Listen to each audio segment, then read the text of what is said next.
The villa and the fence, which is the topic of tonight's conversation, are really close to my heart in the sense that I think they are two of the most difficult architectural interventions that have ever happened on this continent. I've always thought, as part of my presidency, I'm really interested in us addressing two specific issues: housing and sustainability. At one level, I think it'd be kind of interesting if instead of taxing people or taxing developers for delivering buildings, we should actually perhaps start taxing people for delivering single houses on lots. Maybe we double the tax for a single house on a lot and halve the tax for when you're placing more dwellings on a lot. So switch the narrative a little bit to start to think about the kind of challenges that are placed on us because of the villa. The villa sits in isolation, surrounded by landscape, and it's one of the biggest challenges we now have to face. That has become the Australian dream, and that Australian dream is actually killing us and killing the country. If we're going to be conscious about connecting with country better, we've got to find a better way of doing that. Secondly, the fence. I grew up in rural Australia, and the fence is a kind of an aspect of life which is about ownership. And I think if we look at the traditional people of this place, there is no such thing as ownership. There's a thing of custodianship. And that very nature of drawing a line in the land and building a fence really starts to separate us from everyone else on this continent and starts to create in our own minds the perception of the fact that we own something instead of being custodians of it. So perhaps we also tax people by the length of their fence rather than necessarily having a fence at all. But my job here tonight is not to talk to you. It's really just to introduce Anthony Burke. I'm not going to tell you much about Anthony Burke because if you don't know who Anthony Burke is, you've been living under a rock. He's possibly the most archi-famous person at the planet at the moment, particularly in Australia. My mum is even talking about Anthony Burke, which is pretty remarkable. We welcome you all here tonight. There's a couple of people from the Institute, Peter and Wendy, here who would love to say hello to you. To Richard and to the FJMC people, Elizabeth, particularly thank you for hosting the event. Thank you for causing a dialogue about this in our society. And Anthony, over to you.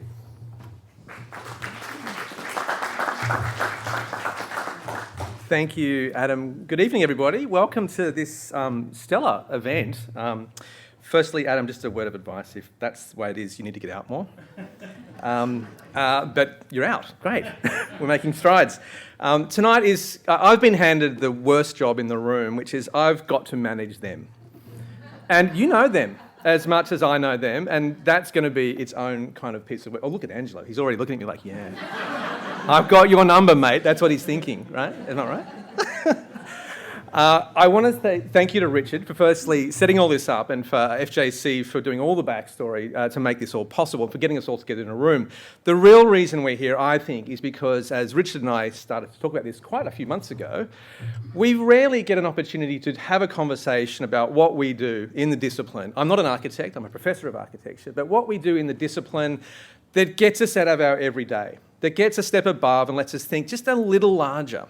Having said that, one of my other bosses, who's not an architect, the other day, she said, "What's this bloody thing about the fence? Are you seriously going to get together with a bunch of other architects and talk about fences for 45 minutes? I said, "Oh, look, it's a whole metaphor. It's a whole thing. It sort of stands for property ownership. It's a really complicated issue." She's like, "What?" And so I had to spend an hour lecturing her about what the fence was all about. So we're already in rarefied space, is what I want to say. Our job is to have the conversation that we as a discipline want to have, but then we have to find a way to bring it back to everyone that we work for. And that's our biggest challenge, I think, because we're very good at talking to ourselves often, and we need to be much better communicators to the rest of the world who really want to hear from us. And I think that's the message we want to take out of this. So I'm very excited about what our panel are going to bring to this topic tonight, because we're really cracking open a real... It's more than a conundrum. It's just there's so much nuance in this that I have no idea where it's going to go. So to start us off, I want to introduce Richard Francis Jones. Ask Richard to come up and set the scene for us, because he's the author of the book and he's the brains behind this conundrum. Richard, thank you very much.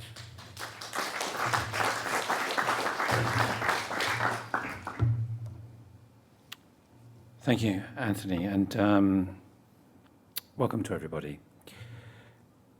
That is a bit funny because I was in a meeting earlier this week and someone I hardly know said, "Oh, we heard you're talking about fences at a conference. And they said, look, my brother-in-law installs fences and would be really interested. So it was really hard, you know.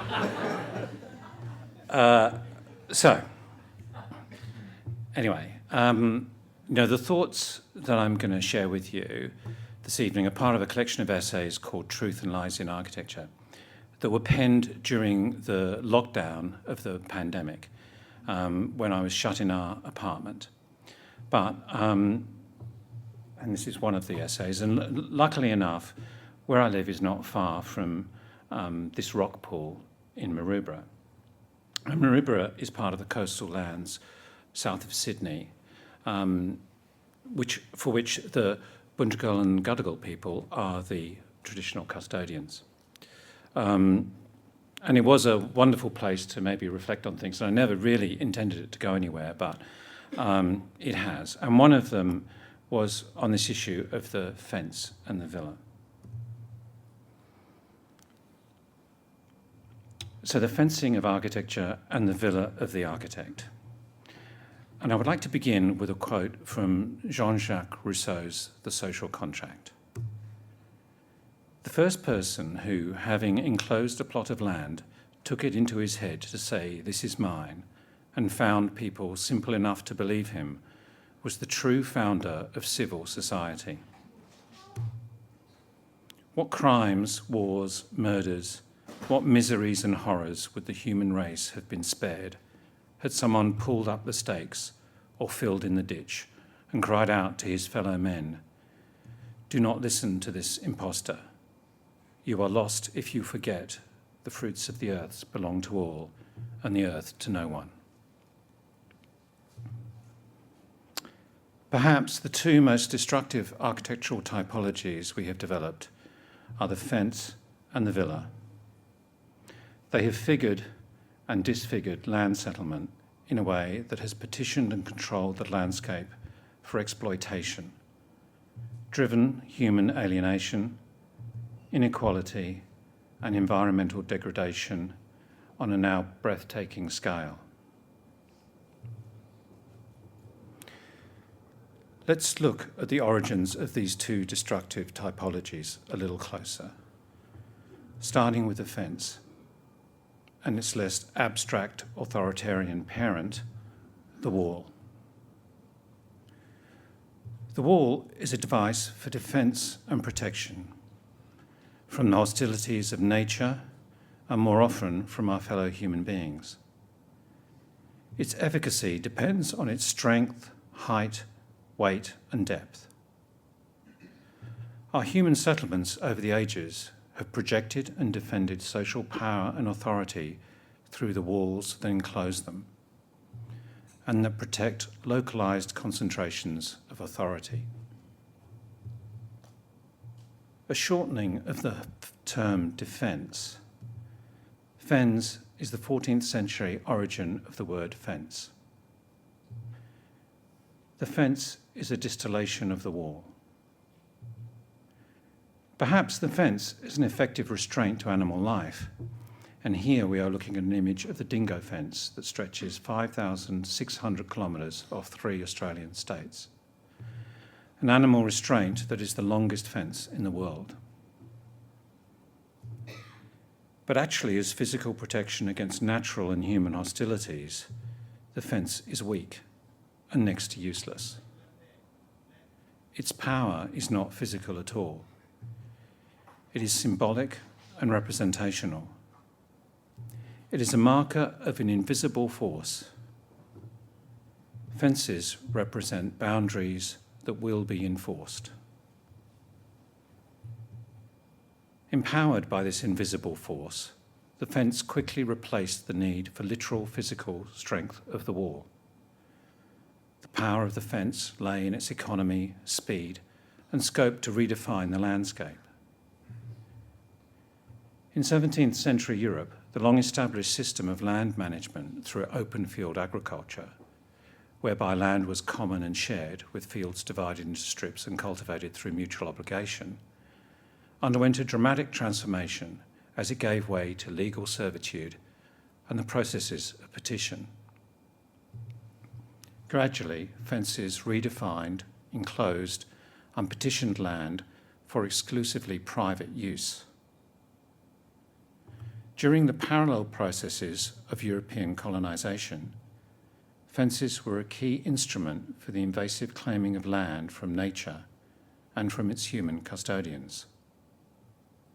Lines were drawn across the landscape, defining boundaries of possession that alienated and oppressed First Nations peoples. Fences representing these geometric divisions that would be subsequently strengthened with government laws, policies, and, if necessary, force. The fencing of the land was a quick, economical, and efficient instrument for governmental and private ownership, power, and exclusion. Moreover, in its unequivocal statement of ownership, it served up the land for independent private purposes and environmental and economic exploitation. The fence has been a remarkable instrument of occupation, control, and suspect claims of ownership. We are so conditioned and intimidated by its insidious power and force that we seem so easily deterred from otherwise entirely rational paths of transgression. For example, these fragile posts connected via a rope mark the boundary of public and private access at Maroubra. A fence that no one will transgress, despite the irrational block of an otherwise continuous oceanfront public pathway and reserve.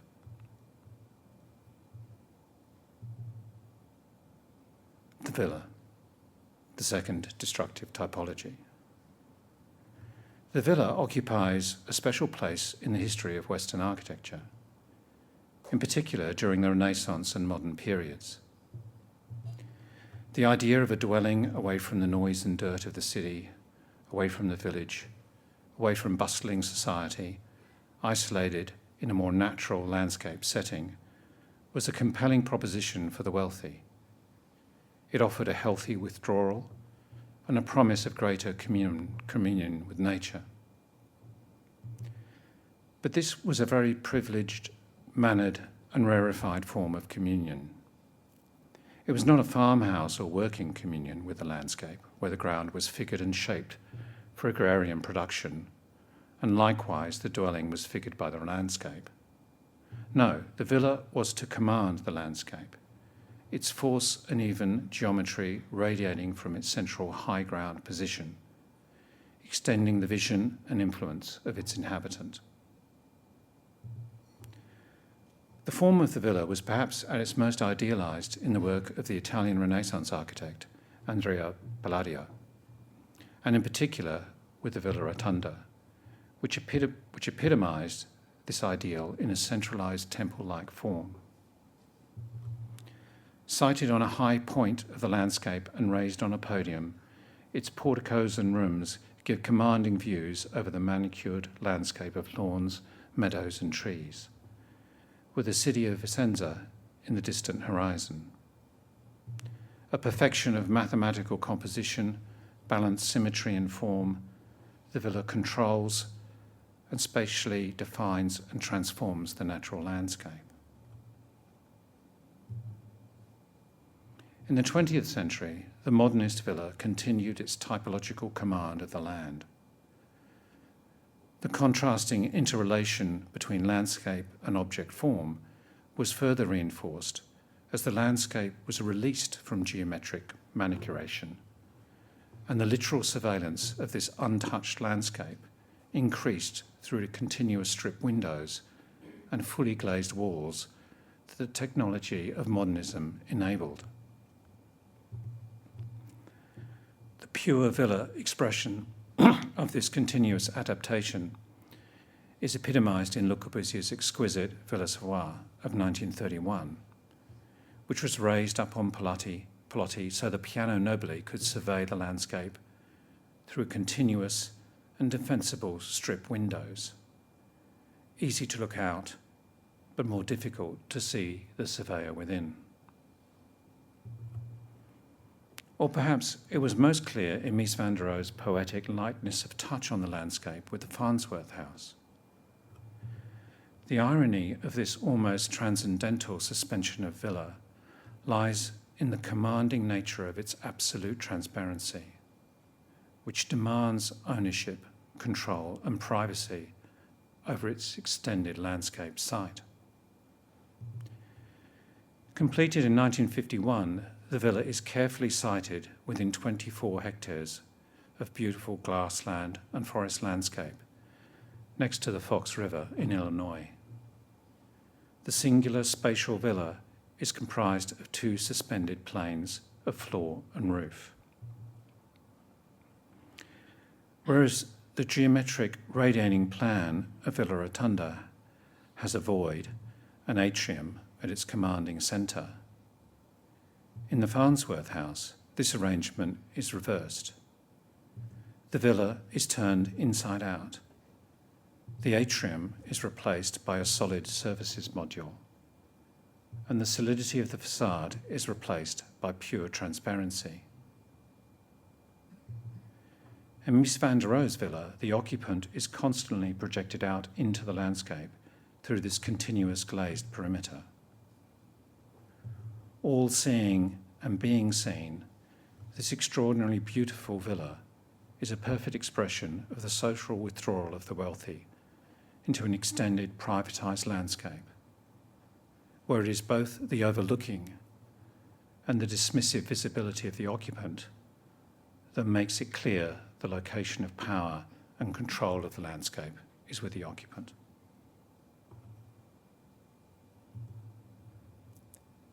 The villa is unimaginable without categoric and excessive private property ownership.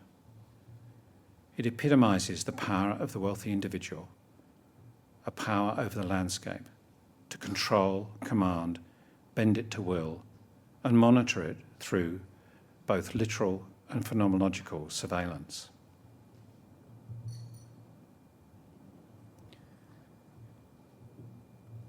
The isolation of the site and the wealthy patron nature of the villa owner set the ideal tabula rasa for the formal and spatial experiments of the architect. Here, freed from the constraints of social settlement, adjacency, regulatory authority, and budgetary limitations, the architect could innovate, challenge, and test, explore concepts and ideas that may be prototypes for future projects and even new directions in architecture. The villa, the private independent house, has been the primary focus for the architect's work and practice. It has been the most important architectural laboratory for conceptual exploration, innovation, and even the very measure of architecture itself. But is there not something Faustian about such arrangements? What price is paid for the construction of these laboratories of creativity in a damaging social and environmental context? And what of the inherently destructive, exclusionary and unsustainable nature of the project of the private villa itself? Irrespective of any individual brilliance, exceptionalism and poetic beauty, have we not collaborated in a collective consequence that overwhelms any creative gain? What has been the price? What has been lost in this Faustian pact? And what debt is now falling due? These two typologies of villa and fence combined in a tragically compressed hybrid to create the most destructive form of land settlement the world has witnessed, the suburban dwelling. The landscape setting for the villa was reduced to 550 square metres, with its desired isolation and independence entirely dependent on perimeter fencing. Here is an aerial view of the site on the Fox River occupied by the Farnsworth House. The lot is 24 hectares. If we reduce the lot to 550 square metres, we can still just fit the villa within a boundary fence. And another 406 if we follow the suburban model. The villa squeezed into a private landscape defined by its fence. Perhaps if you were to squint enough, you may be able to see the evolution of Palladio's ideal villas, or perhaps even shades of the Farnsworth House if the suburb was exclusive enough.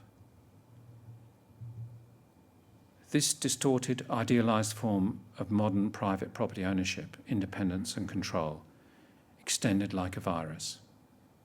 Fuelled by the motor car and freeway, the suburb of miniature idealised villas flattened natural landscapes into placeless sameness and extended urbanisation in a ridiculously disproportionate ratio of population increase to land consumption and utilisation. The consequences of this virus have been environmental destruction on a stunning scale. Loss of wildlife, habitat, temperature increases as urban heat island effects are extended, urban runoff and flooding, excessive and needless energy consumption, pollution, and more per capita carbon emissions than from any other form of settlement.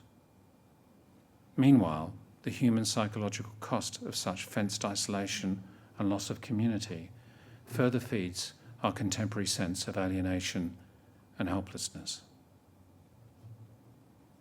Notwithstanding the inherently self-destructive nature of this typology, perhaps it is not surprising that in the wealthy suburbs the villa continues to be a focus for architects. The attraction of the independent patron's sense of isolation and separation for experimentation seems too difficult for us to resist, irrespective of the illusionary and damaging nature of this isolation.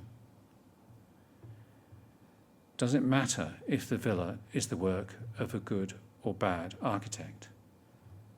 If the architecture is good or bad, given the tragic consequences of an endeavour with this infectious, destructive, and all-consuming typology? And what is the responsibility of the architect within this complex environmental, creative, and ethical dilemma? How could it change? Well, we could try pulling down some of the fences, challenge the lines they draw, and risk the consequence of transgression. We could attempt a separation of this dysfunctional typological marriage, separate the villa from the terrace, break up these misfitted partners and force a divorce. We could try to break the autonomy of the villa, split it into parts. Perhaps like the Victorian villas of London that were divided into multiple apartments to help address the post-war housing crisis. Multiple occupants, multiple owners, the garden shared, and the house still proud and singular on the street. Divide and diversify the villa. We would need to transgress the invisible boundaries and forces that these fences and singularities represent. We would need new forms of land title, more diverse, inclusive forms of private property and leasehold. We will need release from restrictive planning and development regulations and guidelines to open up possibilities, create spaces for innovation and adaptation, and inevitably accept a consequential form of compromise to our expensive, unsustainable, idealised singular living units of accommodation. With the restrictive and oppressive fences removed, fences and forces both invisible and visible, the landscape might experience some return, some renewed and restorative communal value. Then, with apologies to Mies van der Rohe, the idealised villa in its distorted fenced suburban form could be adapted, extended and divided. Spaces for living, landscape, design creativity and experimentation could be created. Maybe this would lead to different forms of patrons of architecture and a different form of architectural laboratory for our experimentation and innovation. And we should not underestimate the importance of this. A space for invention and experimentation. And we will need to accept the risks and failures that creative and cultural development requires. We will also need to restrain our collective regulatory tendency to control, flatten, equalise and restrict, accept risk and accept failure. All these questions and challenges.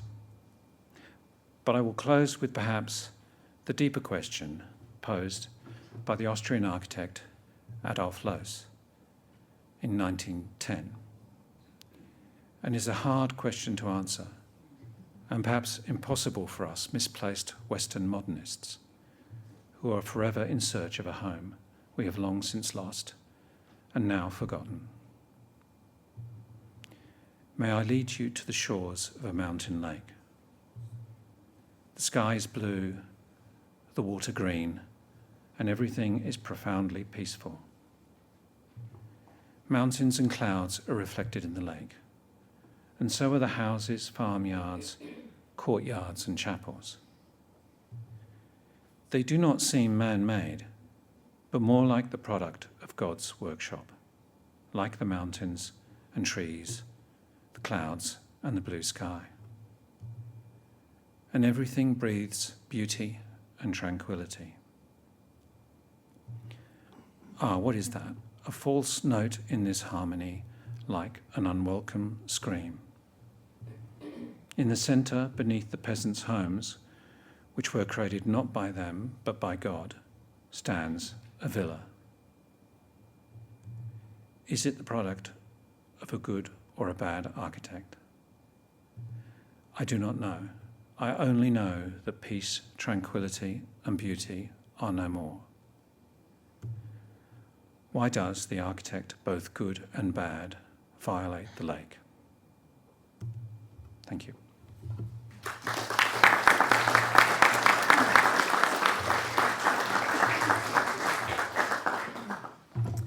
And so the scene is set for the conversation. How's that for a scene setup? Thank you very much, Richard. We've got a lot to talk about, quite clearly. This is Richard set up a very direct line between the fence and the villa and suburbia. And within that length of line, which, as you all know, is a very, very long one, is an incredible amount of nuance. And that is what our wonderful respondents are going to talk to tonight. So how this is going to work is that each of our respondents up here are going to have a 5-minute response. They're going to have at it. They're going to have the mic. They're going to have the room. They're going to have you for 5 minutes. And then they're going to sit down at exactly 5 minutes and not a dot longer than that. And at that point, after that, we're going to have a chat up here for a little bit, but then we're going to throw over to you, dear audience, and invite you into the conversation as well. So do think about the questions you might want to throw in to the conversation. Keep them to about 10 words, if you wouldn't mind. And I'll bring a mic around and talk from the audience with you once we start to sort of throw the conversation backwards and forwards. So that's how the evening's going to roll. And with that, I want to introduce our first respondent, Alison Page. I'm not going to give you the bio because I think we all know everybody up here. I just want to say, Alison, it's wonderful that you're here. We're delighted that you're going to be a part of this conversation. Thank you very much for coming, and the podium is yours.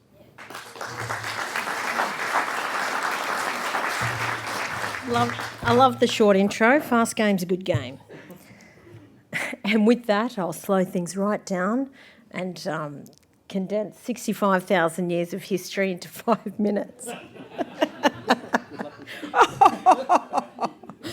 Anyway, thank you, Richard, for that, for your excellent book and for your very thought-provoking chapter for us to respond to, and thank you for inviting me. I didn't realise that you're a bra boy, so that's cool. You might need to get the tat out later and show us. But I really loved the quote, "The fence has been a remarkable instrument of occupation, control and suspect claims of ownership." I just, when a white guy is saying that, I just think, oh, this is good. This is great. Things have changed.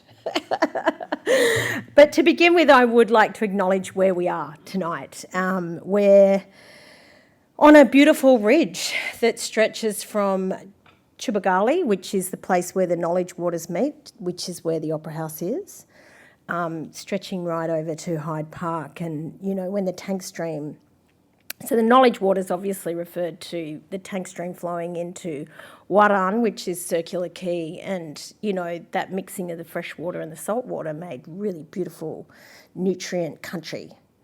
And, so that's why our people... You had the men's place over at Lady Macquarie's Chair, the women's place over at Walsh Bay, and everyone met in the middle and had a big feed of seafood. And two of my ancestors were camping at Chubagali in 1790 and were occupying all of the Sydney Harbour when the ships rolled in 1788. Those shells that were 12 metres high, those middens that were 12 metres high, eventually found their way into the foundations of all of these buildings here in Macquarie Street. But look, and I'll get to the Macquarie Street stuff, but let me just go to unpacking, and I just want to acknowledge all of my ancestors that were occupying this harbour, and that, yes, they were all moved to Redfern and La Perouse, but there is, I think, a homecoming that's happening right now in Australia, and it's wonderful to see all the work that's happening in Sydney. I mean, Sydney's going off, everyone knows that. And all of this work around connecting with country in the built environment is really, really about the voice, but in a different way. I think the voice in built form. I want to talk about my definition of home and my definition of Nura, which is more about the homelands as opposed to a plot of land.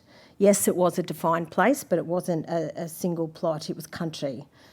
It was, our identity. It spoke to our identity, and our identity was defined by the bioregion which defined our homelands. We see country as a family member. We long for country, we sing to country, we connect to country, we worry about country. It's an animate member of our immediate family. And just to kind of go back into traditional life, you would have had in Sydney, beautiful temperate climate, people were working 7 to 14 hours a week, which is basically just boating, camping, fishing for all of those who are BCF members out there. I am. That was work. And the rest of the time we sat around making art and doing ceremony and reinforcing our ecological responsibilities to care for country. We had a lot of rules. I'm not going to say maybe the nanny state was slightly, that we complain about here in Australia, was slightly influenced by Aboriginal people. Very regulated society. But they weren't about, protecting your plot at the beach. This is my bit, that's your bit, as we are in Australia today. But, we do have a lot of rules and a lot of social mores, and it was kind of this holistic order that was about making stronger communities and making healthier country, land, sea and sky country. And culture worked very purposefully to maintain that balance and to maintain that relationship. We had sustainable nomadic architecture, and we had a sustainable seasonal agriculture. We were very adept at moving around. Like I think, adaptation was something that was very much built into our way of life. My people survived major climatic changes by having the architecture and agriculture that was able to kind of move seasonally and change as we saw those song lines shift and move. It would have been a pretty ideal, I think, kind of lifestyle. Even Captain Cook, when he was sailing away, it was kind of one of the great moments in his diary where he actually remarked that the natives of New Holland are the happiest people he'd ever witnessed, that the land and sea would provide them everything they would ever need. So he gets a bad rap, Captain Cook. I don't mind him. He was a working class man, and I think he actually got it, after everything he'd been through. I mean, all of my people and everyone up the coast thought he was a ghost, and ghosted him a little bit, but whatever. But, the villain in Australia's history, in a way, is Joseph Banks, because he thought that our way of life was uncivilised. It was primitive, and it laid the foundations for terra nullius.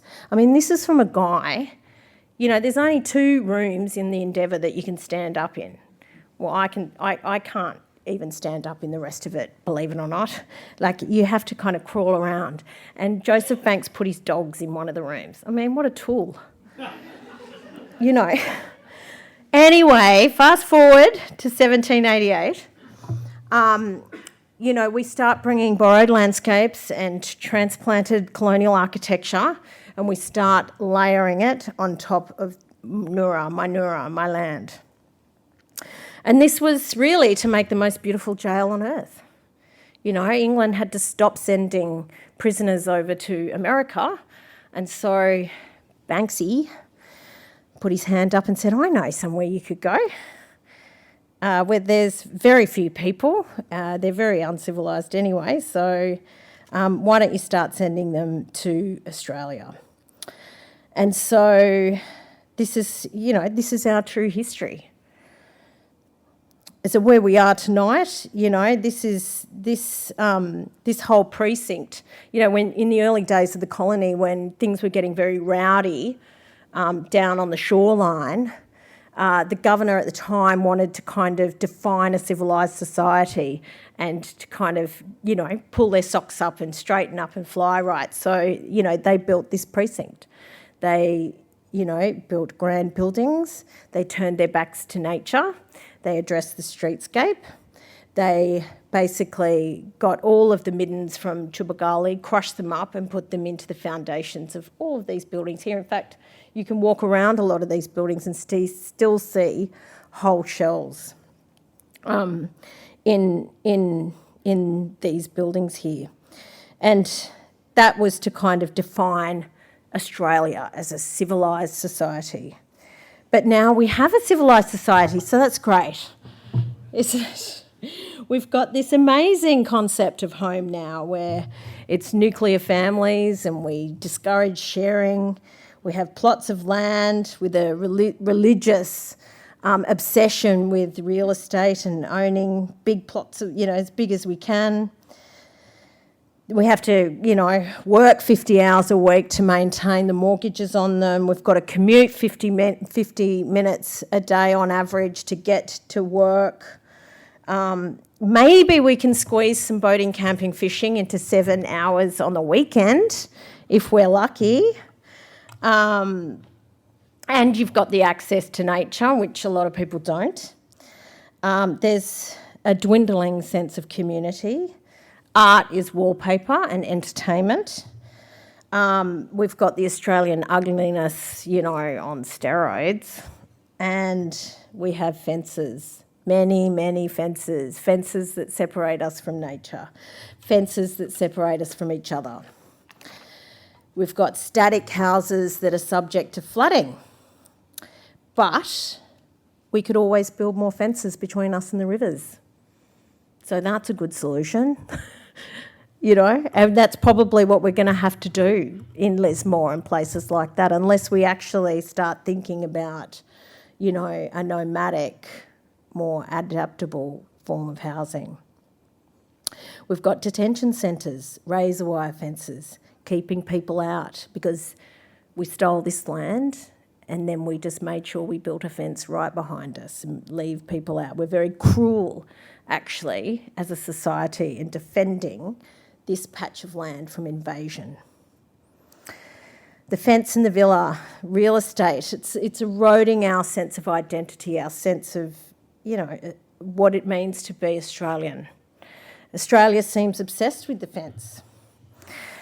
And I think it comes from our colonial history, and I think one of the really interesting fences that was probably put up, you know, definitely built a little higher by in the Howard years during the history wars, was this metaphoric ring fencing of our true history. You know, we're not allowed to peer over the fence and have a look at what really went on here and what happened in this country. And yet all of those decisions that happened in the 18 years between 1770 and 1788, they affected all of us. And yet we know nothing about any of it. And we're not taught any of it. And that is a barrier I think we need to break down. Property ownership, I think, you know, we've equated it too much with this sense of belonging. We've equated owning with a sense of belonging. And, you know, I just want to say that if you look after this land, then you'll belong. If you don't know the stories of this land and care for country, then you'll only ever be a transplant here, like the borrowed landscapes and the transplanted architecture from other places. Aboriginal people are inviting all Australians to have a meaningful role in looking after your neighbourhood and your community, to care for country, to take responsibility. And I can feel your glare, I'm finishing. This is the big moment. Please, rising music. No, to have an emotional and spiritual connection to country. To maybe even, you know, engage in art and ceremony as part of your weekly routine. Seeing country and land as a family member. These are intangible but very material gifts from Aboriginal Australia, and that is an inheritance. That's the real inheritance, not the house you're going to leave your kids, whatever. You know, this is the real inheritance. It's a cultural inheritance of 65,000 years of sustainable and beautiful culture, really loving culture. This is not about us returning back to living a traditional life. We can only move forward. But we do need to give voice to the shells that are in the foundations of these colonial buildings. I want the foundations of modern Australia to be built from the many stories and meals and ceremonies shared by my people, and the shells are there as that foundation, but how do we give voice to those shells? This is an invitation to co-design a more collective society that's connected to country.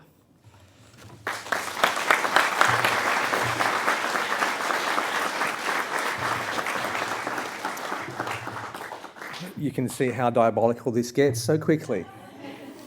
Thank you. Thanks, Alison. I love the fact that you turned an enormous and troubled and diabolical history into an invitation at the end of that. Thank you. To respond, next, Angelo Candalepas. Now, Angelo, as you all know Angelo's been spending a lot of time in Melbourne recently. So we're going to try and make sure that we kind of keep reeling him back to Sydney. So don't get too comfortable down there, Angelo. We want you up here, okay? Just so you know.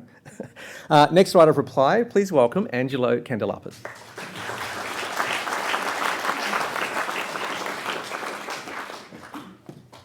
One of the benefits of tonight is that I have a flight at 10 o'clock to Melbourne, so I won't enjoy the criticism. I can see that the diverse set of passages in this insightful and timely book is indeed Richard's existential moment. describing his experiences in our profession, brings to light my own anxieties. Of all the chapters in the book, however, the one chosen for tonight's discussion is the one with which I least agree. The chapter seeks to find a cause and effect about our present plight of suburbia in two perhaps disparate artefacts, the fence and the villa. I do not agree that these two inventions were combined, as he put it, in a tragically compressed hybrid. And I would suggest the invention of the suburb is something that sits aside of these two inventions to be its own tragic invention, based upon a line of activities in turn hinging off the human condition and a significant number of other human events. I see in the discussion about the fence and the villa something only about the observations of what is on the surface. I reflect that the education of architects for decades, up to the 1990s, really subscribed to a form of dry empiricism. I can posit that education of this period is a distorted reading of the ideas of the group of thinkers called logical positivists. In this movement of the 1920s Vienna and later America, only matters able to be verified could be considered relevant. Only that which was evident or seen was worth considering, and such things as intuition, talent, character, emotion, beauty, spirituality were banned from my education and perhaps Richard's, being things that were unverifiable. They called this evidence-based design or evidence-based observing. The ideas of these positivists saw everything from Socrates to Kant to Hegel to religion as fairy tales. This is the word they used. Hence, the fence and the villa are presented here as the evidence in perhaps a postulation. There is a confident rendering of the idea as though it is fact, simply because something in it is observable. A clue for my theory is in the use of such terms as device to describe something in architecture. And the book does so as though this is something we should understand as general language. But the term device, as in architectural device, can only relate to something devised or even a trick. And it reminds me of those tragic lessons I experienced in architecture school in the 80s, where exponents of the evidence-based concept of the world would aggressively teach to use such words as device with a type of religious fervour. A stair was an architectural device, as was a hallway or a corridor, and here it is a fence or a villa. I spent years unlearning this term device, and I tried to unlearn it a lot. Even at that time, I wanted to live a more loved world, one which was cultural and historical and three-dimensional, a world of knowing and not knowing things equally. And I found this empirical-only approach one-dimensional and for me lacking in humanity. We cannot account for everything in this way. For me, there are fields of meaning, and we cannot understand the world if we restrict ourselves purely to studying items or things that are a matter or emotion. I will suggest an alternative derivation for the invention of the suburb, which is much more interested in the whole of history, of both science and human emotion, where there is something already embedded in the human condition that is the cause of everything. Perhaps we come to the world with a pre-knowledge of things. Philosophers call this the a priori condition. I therefore agree with Richard's use of the philosopher Jean-Jacques Rousseau as a quote at the commencement of tonight. Rousseau developed a position about the political state of autonomy in 2 books, not one, 2 books, released within a month of each other in 1762. One was Emile, or An Education. The other was The Social Contract. Together, I am certain these 2 books were designed to consider society in 2 different ways. One book posited a solution to the cruel world, and the other, Emile, frankly accepted there was no solution to societal plight, to the cruelty of those living in cities when compared to the innocence of those living amidst nature. Both these books, however, set the thinking for the rights of individual freedom, which may indeed have caused the suburb as a place where Rousseau's right to be free in one's own terms, amidst nature, away from the city, could be developed. These moves of thought had worked at glacial speed and were, as a consequence of significant thinking, consequent of thousands of years observing human behaviour since the pre-Socratics. The human condition, according to Rousseau, whilst flawed, was best served by leaving the city and going into areas which were natural, landscaped, where the soul could be touched by freshness of environment. This was freedom that could solve the society's cruelty, and Emile, the one being educated, was educated this way, perhaps in Rousseau's suburb. However, I could also intuit to say that there are practical causes for the suburb too. The invention of the flushing toilet with an S-shaped pipe in 1775 started a set of events that could also be ascribed as the trigger to the suburb. By this I mean, were it not for the fact that the Thames had become a sewer by 1858, from all of London's toilets discharging into it, the concept of moving housing outside the city may not have been so powerful.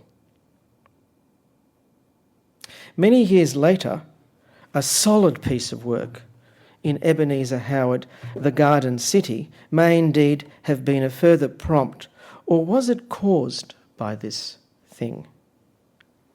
The invention of the commuter locomotive linking Dublin to Kingstown in 1835 too may have facilitated the suburb. Or was it caused by this thing? And then the state of the human condition through American history, etc., etc. We don't inhabit a world of empiricism and science alone. We inhabit a world of rationalisation and of meaning. Science alone sits in its own terms of reference for any given theory. It sits in its own terms even in the theory of relativity. And meaning brings more complexity and doubt, and we need more doubt in our world to enable a sense of uncertainty which is good for our profession. I see great horrors born from an unwelcome certainty in our profession. I therefore do not agree that fences and villas have changed history. For me, history is much more complex. Perhaps I agree most with Immanuel Kant, of the philosophers, who tried to provide a balance between what we saw and what we felt about the world. He wrote, "Our knowledge begins with the senses, proceeds then to the understanding, and ends then with reason. There is nothing higher than reason." He also said, "The world of reality has its limits. The world of imagination is boundless. Thank you.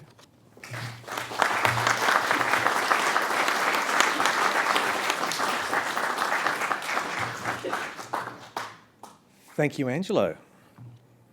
Leaving us with imagination after rationality. Another handy trick to have up your sleeve for this conversation to come, I think. A lot of nuance there. Which leaves us with our last respondent, Hannah Tribe. Hannah, your practice you've got in your bio, something about the practice stands, the motto is serious playfulness. So I'm expecting a lot of play up here from you to sort of lighten the mood a little bit. Please welcome Hannah Tribe.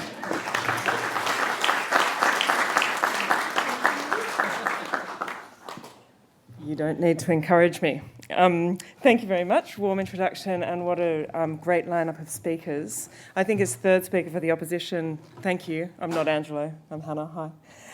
As third speaker for the opposition, my job is, if I was still in my school uniform, would be to argue with everybody.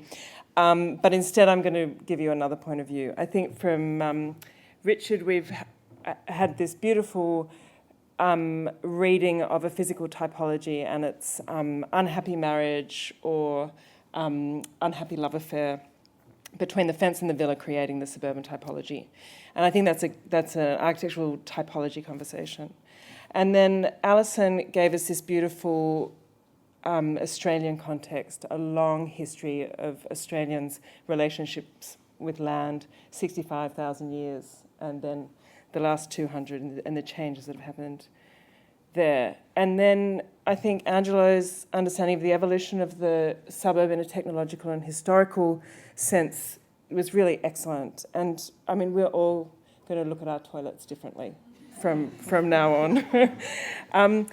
The thing I'm really interested in, and I won't be nearly as erudite as Angelo, I'm going to have a few, probably be a bit sillier, is the psychological and sociological forces that are behind this unhappy marriage of fence and villa, or behind the evolution of a suburban type. I'm really interested in the impulse to individual expression as part of a capitalistic society, and the way, like in the castle, my home is my castle, I'm going to express myself through my house. I'm interested in a changing and evolving attitude to landscape, and I'm really interested in domesticity and the idea of the domestic, the role of labour within the house, and how that's changing and morphing, and I think taking two really different paths in Australian built houses. So the suburban vernacular and then the architect's house. So to get going, I'm going to start, like Richard, with the Villa Rotunda, which is itself a bastardisation of the type. It was built for Paolo Almerico, a priest who was retiring from his life in the Vatican for some rest and reflection in his beautiful landscape. So it's not a family home, it's not a palazzo, it's not a defensive citadel, it's not a farmhouse attached to productive agricultural land. It's the monument to a single man who can afford to build a monument to himself. And I think that's an impulse that continues in our suburban development. It's set in a manicured mega garden that's for looking at and reflecting upon, but also for demonstrating to the world that you can afford to have people to look after you, after your big garden. It's also a riff on the temple and the church typologies. So we all know the plan. It's got a truncated cruciform plan with a great dome in the middle. And, I've gone too far, sorry, there we are. And 4 temple porticos derived from the Pantheon.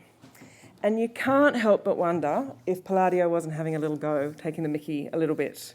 What does it mean to put 4 pantheons on the house of one guy? If the pantheon's where you go to worship all the gods, then what does 4 times all the gods mean in Paolo Almerico's house? What kind of worshippers are coming to visit and pay homage? So I think it's a really compelling impulse to build a portrait to oneself, or commission a portrait to oneself. And I think there's this thing, the architect's role in just having some things to say. The interiors are richly frescoed. I'm really heavy on that slide button, guys, sorry. We've got these really detailed frescoes on the inside by a father and son team, the Maganzas. The dad was Giovanni Battista and his son was Alessandro. And the Maganzas seem to have had their tongues in their cheeks as well. So the imagery is about Christian virtue, restraint, humility, and chastity, but they're all rubbing up against these really scantily clad and muscle-bound Greek gods. And then there's a whole salon dedicated to Almerico's life in allegory. So he's got a genuine temple to himself within one of the temple forms. And while I'm of a mischievous disposition, I was actually delighted to hear that Giovanni Battista, the father, was actually a satirical poet. His job was to take the mickey out of people. And I think that between them, they've got things to say. They've made this piece of mathematical wonder, this incredible piece of architecture, but it's also a comment on an individualistic desire to memorialise oneself. And I think that remains compelling. I think at the heart of us expressing ourselves through the villa, we're expressing a kind of capitalistic individualism where we can all imagine ourselves to be the new princelings of endless opportunity. So having studied this villa at school, I was very looking forward to going and seeing it, and I thought I would have a religious experience being, in the maths. But my biggest takeaway wasn't the abstract, it was really the treatment of the humans who made this house run. It's a treatment of labour and domesticity within this house. So below the piano nobile, below the plan we all look at, is the spaces of domestic labour within this house. So it's the most grandiose and undomestic, but then you've got this kind of incredible layer of labour where the cooking and the washing and the cleaning and the fixing and all that stuff happens. And these spaces, they embed all the reality and the mess and the compromise. And they create the tabula rasa upon which you can make a piece of perfect mathematical architecture and a great monument to the ego of one guy. So they're the engine rooms. And my surprise and delight was that they're so beautiful. They're really treated with humanity, with care. They're these beautiful evocations of the heaviness and the robustness of the structure and the depth of activity that's happening in there. The openings are well considered, and he makes holes to let light down so that all the people doing the work in this 16th century house are treated with humanity as well. And then the way the staff move up through the house has been famously written about through the post-shade space of the house, is really humane and beautiful as well. These gorgeous stairs, top lit.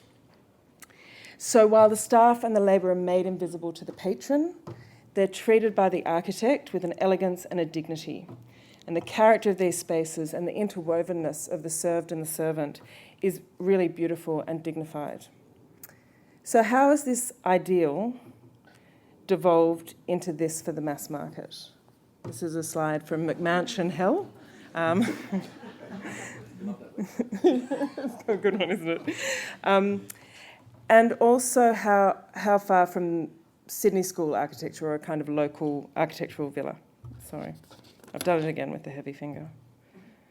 In the vernacular example, so we'll go back again, the convenient and the domestic has come out from being hidden and is privileged over the landscape. So you don't have to mow a big garden, the garage door's pushed to the front of the site and the house is bloated to fill the site. In the Rick Laplastriere beautiful architectural example, landscape is pushed to the fore and embodies a kind of bush hero masculinity, which is at the expense of domestic comfort. There is no interior. It's a kind of domestic architecture. And I think we've got these two extremes emerging in Australia.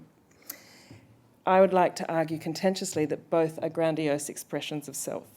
The first is obvious and unrefined. We love being snobbish about these houses, about the vulgar self-aggrandising. I mean, McMansion Hell is a website dedicated to us feeling superior about horrible houses. In the second, there's a wild extravagance in the expense of such refined detailing. There's a grandiose humility. Or in the immortal words of Dolly Parton, it costs a lot of money to look this cheap.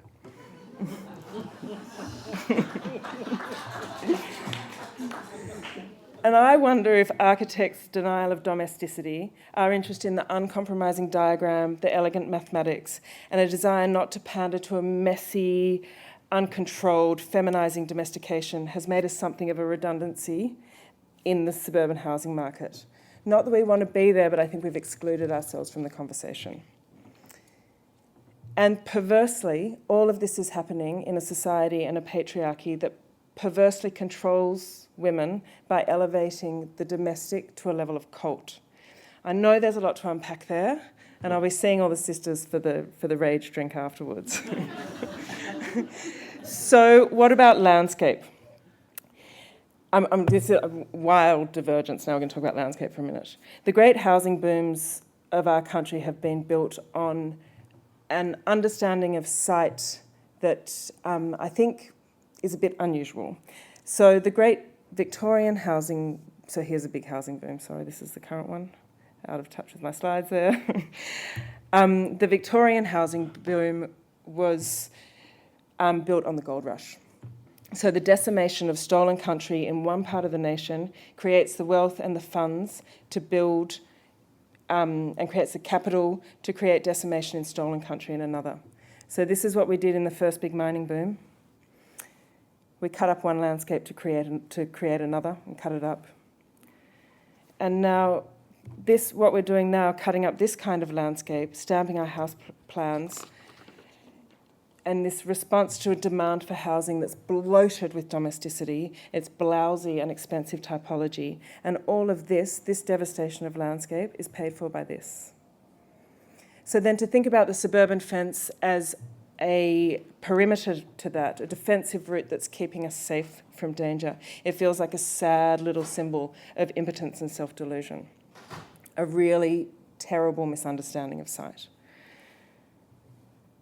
But when we do zoom back in, I wonder if these fences are pushing inwards to contain the villas like they did on Richard's amazing Farnsworth House example, or if the domestic is busting out, bloating the dwelling from the interior within the site. In the Villa Rotunda, the kitchen's hidden underneath the piano nobile. In our suburban vernacular, the domestic labour is at the centre of the house. It's wearing black tie and it's receiving visitors. We didn't take the women out of the kitchen, we took the kitchen out of the kitchen. And these houses no longer put their best face forward to the public domain, or even to the street or to the landscape. Rather, they focus inwards on this polished idea of the domestic, the gleaming interior sets of our Instagrammable lives. This development of the cult of the domestic has turned competition on labour spaces within a house to some kind of bloodlust in the industry, and it's making our houses really fat. The act of cooking has gone from an invisible yet endless women's drudgery into a centralised performance art enacted on a marble altar. These are the places that they're detailed and they're rich in materials in the way that churches are, whereas the outsides of our buildings and the landscapes are completely impoverished. So I wonder, if we were to do alts and ads on the Villa Rotunda now, would we put the kitchen island under the dome? Thank you.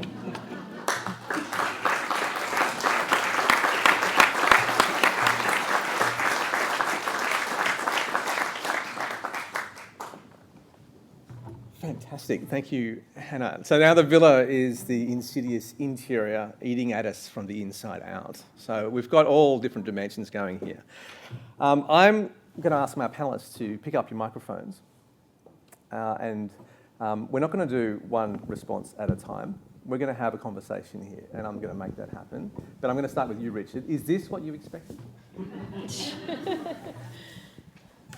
I had no expectations. You know, they say that the key to success in life is low expectations. And those expectations have been met. And I'm feeling very successful because all of my expectations have been exceeded.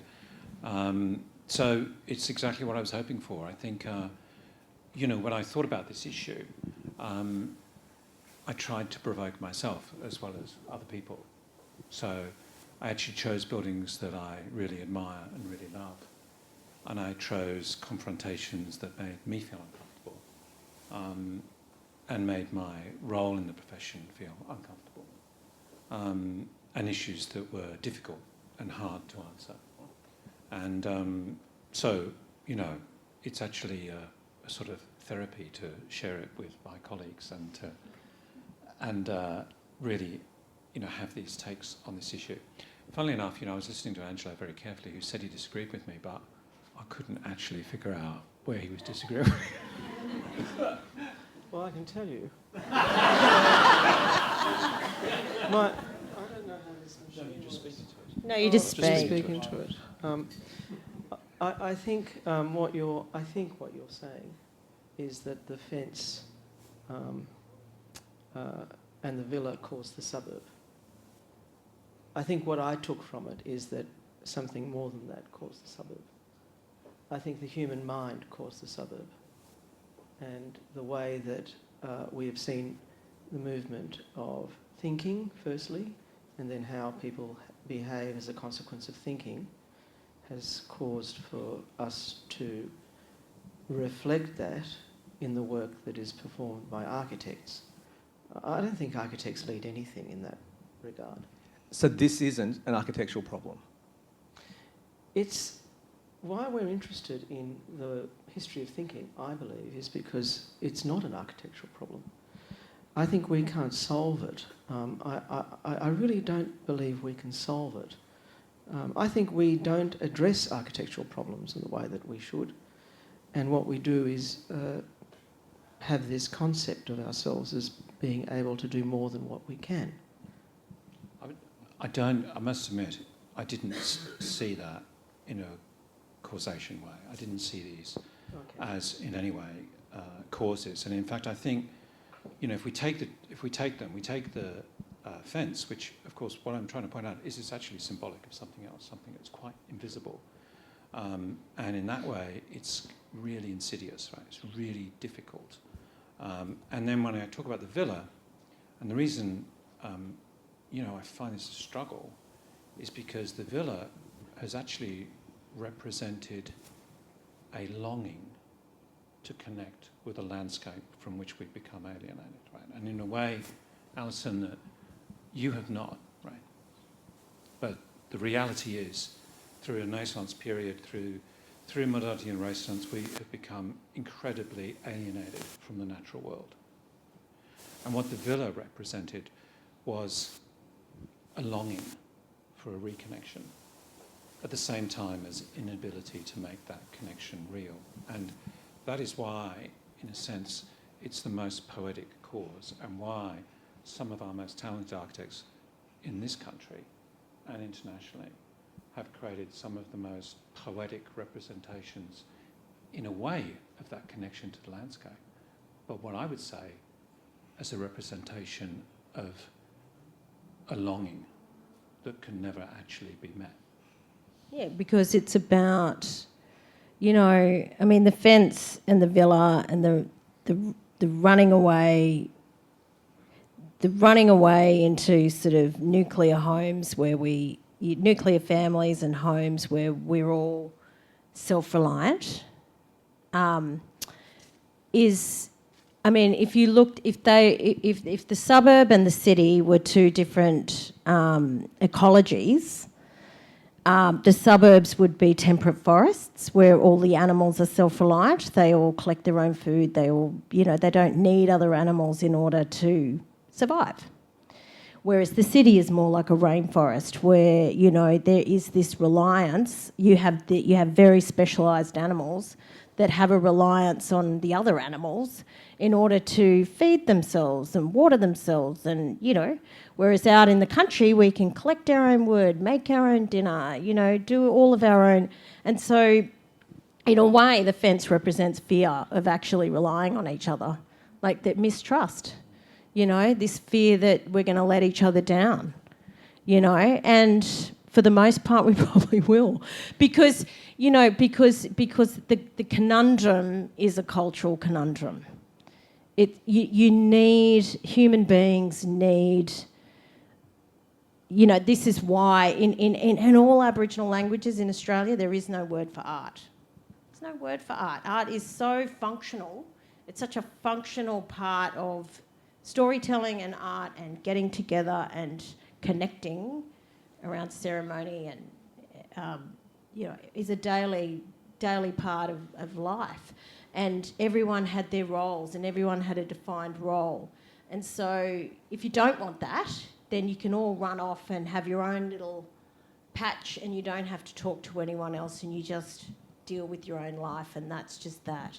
And that's the insidious societal, the design that really needs a rethink. So where to from here? Because, I mean, I was reading the other day, the Australian Wildlife Conservatory up in the Northern Territory, something like 266 hectares of fenced-in land precisely to save the indigenous fauna that is there from the predators that have been introduced. So now the fence is actually saving the indigenous landscape, not the opposite way around. Well, it's always... They're all Band-Aid measures, aren't they? And that's why I made the point about, what's Lismore going to do? They could build a fence between them and the river. We could engineer and design our way out of this mess, but, it's going to take a much more lateral sort of approach, I'm afraid. So Hannah, to throw to you for a second then, your sort of approach to this has been from the inside out, where Alison's really talking from the outside, I suppose, towards the fence. How do you read that conversation? I think what none of us spoke about, so I'm not going to answer your question. Great, thank you. Was a point that Adam introduced, and I think it goes to the disagreement between Richard and Angelo. I think Richard's speaking about typology. There's no disagreement between us. Never.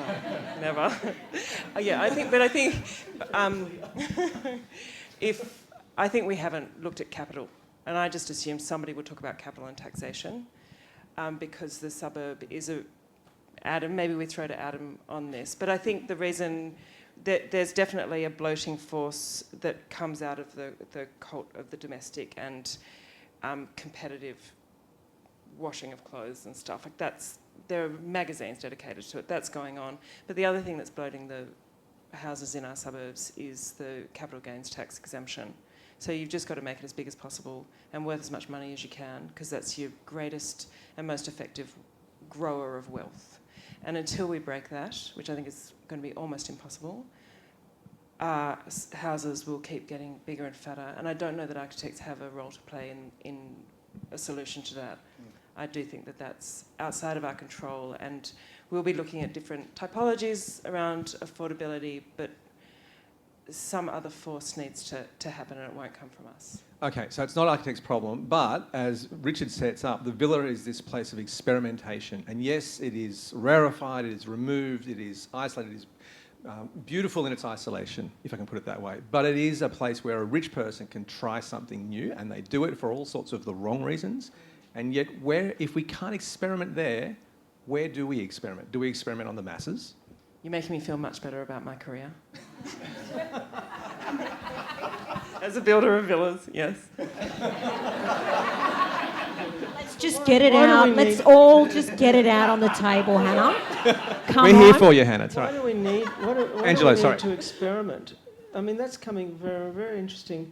You just how do we learn if we keep doing the same thing? Well, where do we innovate? Where do we change? In high school was you put ingredients and you expected a result.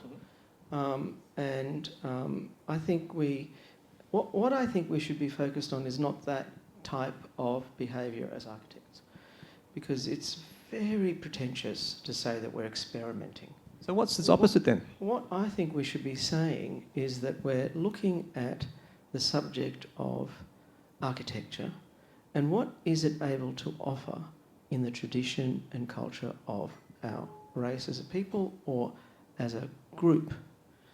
And how can we improve how architecture represents what people today need, what people today believe in, rather than saying we're experimenting? What we should be doing is observing the current conditions of society and seeking to represent them in a very precise way. That's not experimentation.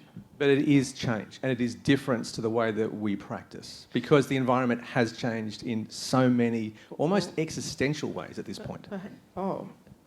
Do you want to talk about existential? Not really. I want to talk about architectural process, but take it where you want. Look, I'd just to respond Please, to that, not exactly to that, but I do think that semantics are a bit tricky, right?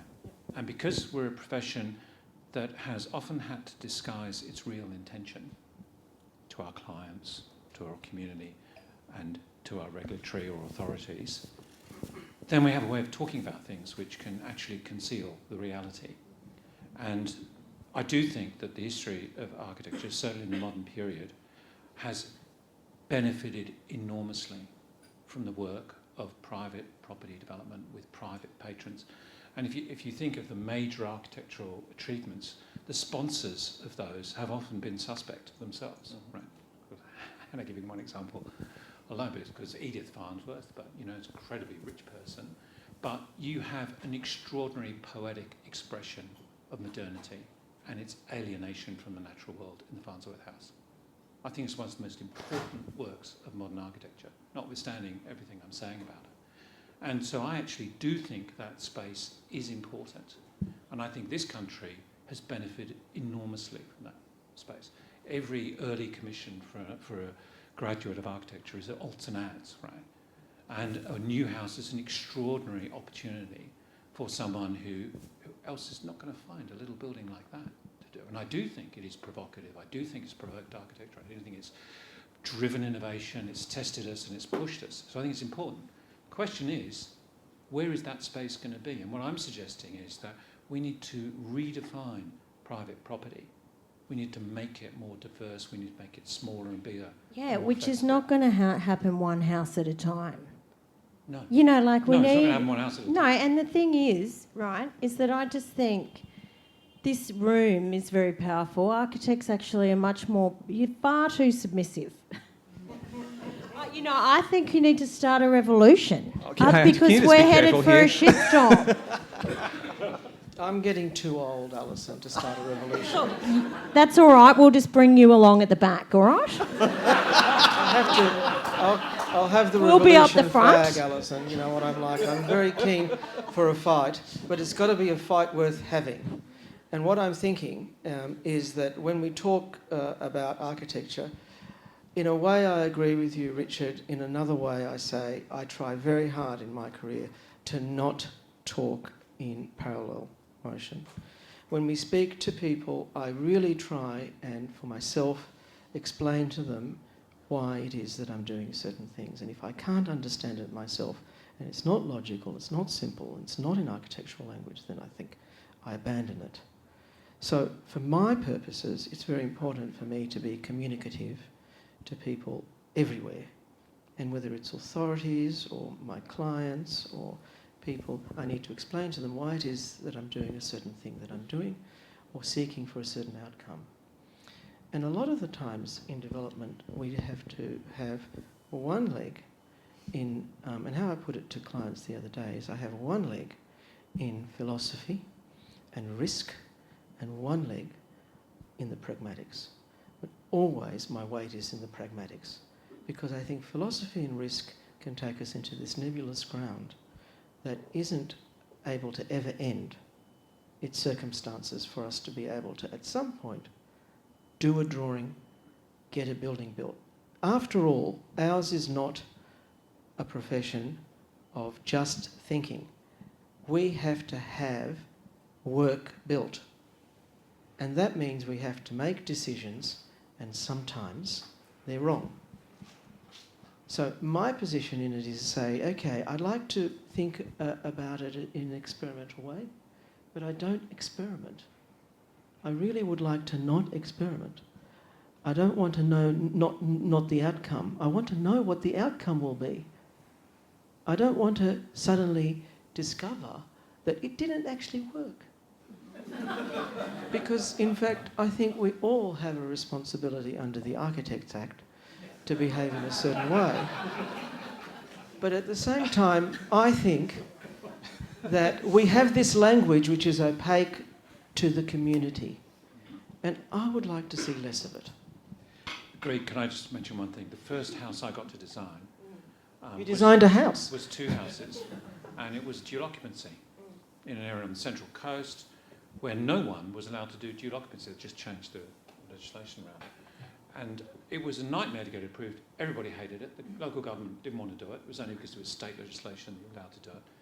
And I built two houses. So, of course, not in my power. Right? And all the challenges are different, close together, it's hard to do things. But it is driven by those invisible forces I was talking about. It was driven by the fact that someone moved the fence, literally, and it made a whole lot of things possible.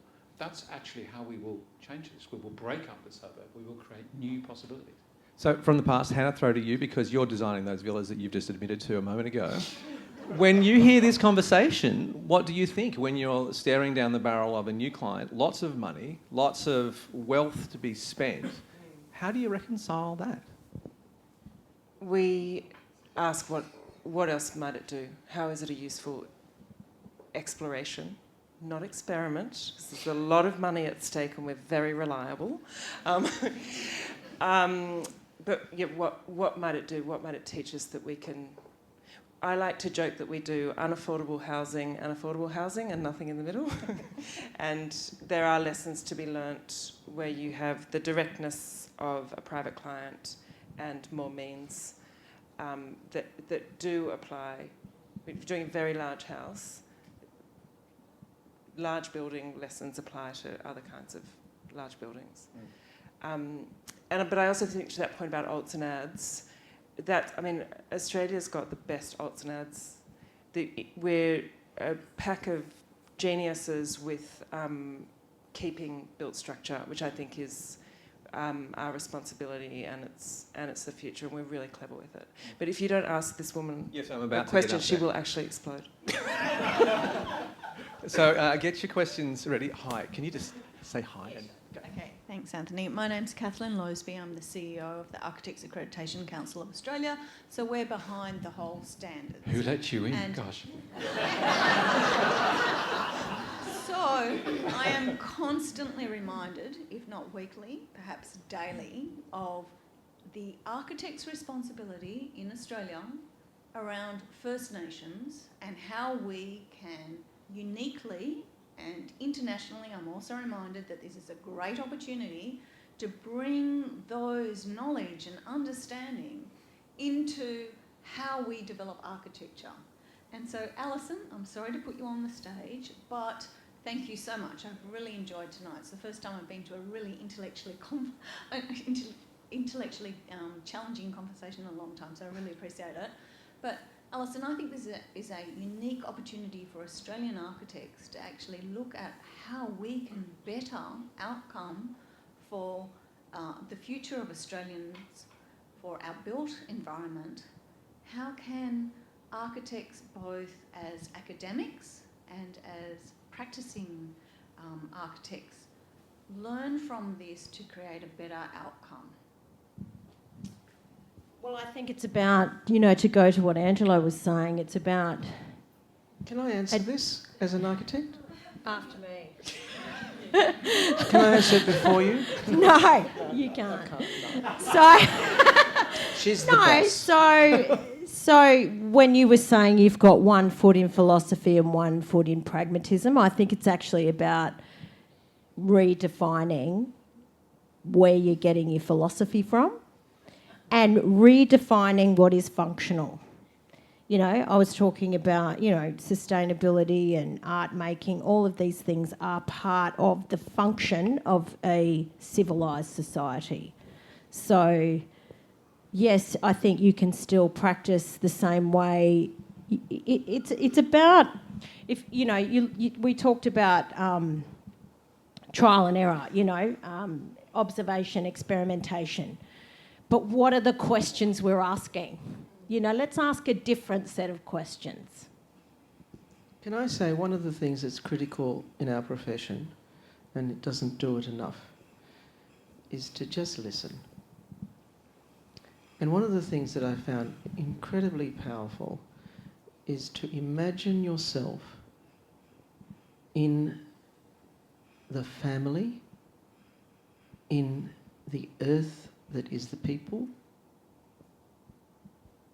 and imagine that you are who they are, and that the person you're speaking to isn't an auntie, but it's your auntie, and the person that you're actually respecting has a whole lot of stuff that they need to tell you before they die.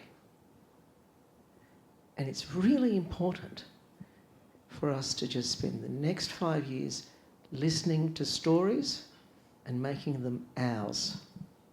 And if we don't prepare ourselves to stop being so pretentious about knowing everything and starting to listen to the auntie stories and to Alison and to people who actually are part of this land, all we'll be doing is boomerangs flying on walls, and frankly, that's not going to be good enough. And once we listen, I think we'll be in a position, probably not even in my generation, to offer something worthwhile.